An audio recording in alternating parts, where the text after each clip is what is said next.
Hey guys, welcome back to the Daily Pr1me. Dr. Coons here, and just want to go over a pretty hot topic. Why are my IT bands so tight? So you might be a runner, you might be an athlete, you might be just sitting at the desk every day and you notice the outside of the front part of your leg is crazy tight. Maybe you've been working with massage therapists or chiropractor or physical therapists and they tell you, my God, why are IT bands so tight? And you're kind of like, I don't know, that's just the way they are. So there's a few things I want you guys to think about. Almost as always, I think I can say movement quality matters. So remember what the muscle or the fascia does.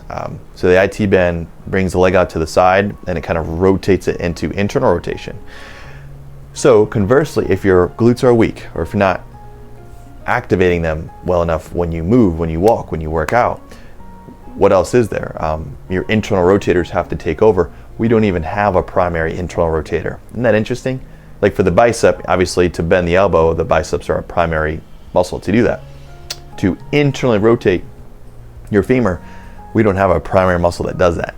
I tend to find that the IT band is a great culprit to want to take over that. So first we have to know if our glutes are strong, if we're really activating them. Secondarily, there are some congenital anatomical anomalies or influences that may have on your body and the muscles at which are responsible to fire and use that hip. In other words, some people naturally have more internal rotation or external rotation based off their anatomy within the hip joint, which is a very complicated topic as it is. The retroversion or anteversion of the femur, so the femur can rotate itself, the neck can be altered, whether it's straight up or really crooked, the head of the femur can change, the lip of the acetabulum can change its formation. It's a very complicated area. So long story short, just to simplify, if your body is born to be more biased towards internal rotation, there's a good likelihood that your body's going to want to be using more internal rotators as it is, unless you really focus and train yourself to use external rotation. So there's going to be an absolute challenge there. Conversely, if you're naturally more externally rotated, right, if you look down and your foot's pointed way out to the side, sometimes people actually have a problem of getting other muscles to fire to stabilize the hip, and there's something else going on. But usually it's not as much an internal rotator excessive use problem.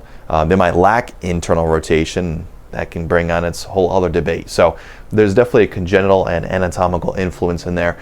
And really the third thing I want to talk about today is just external loading. So for instance, I've worked with runners. They run the same part of the road every day. It's a crown road, and based upon the way they run, let's say the bottom side has a little bit more stress, a little bit more loading. It's not an even feel. They got one leg up higher than the other, and that can cause the IT band to be tight too, in addition to your running form.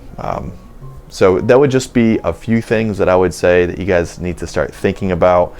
It can be frustrating for people, and I know people that have just really had to work and foam roll and this and that, and they can't ever get it to relax. But I just want you to know that there's a lot more to it than just foam rolling, and it depends on really what you're after, your activity level, your anatomy, your muscle tightness, and the quality at which you've been trained to move. And I think you need to kind of think through all those factors before you can just say, well, my IT bands are naturally tight. Thank you guys so much for tuning in. Have a great rest of your day.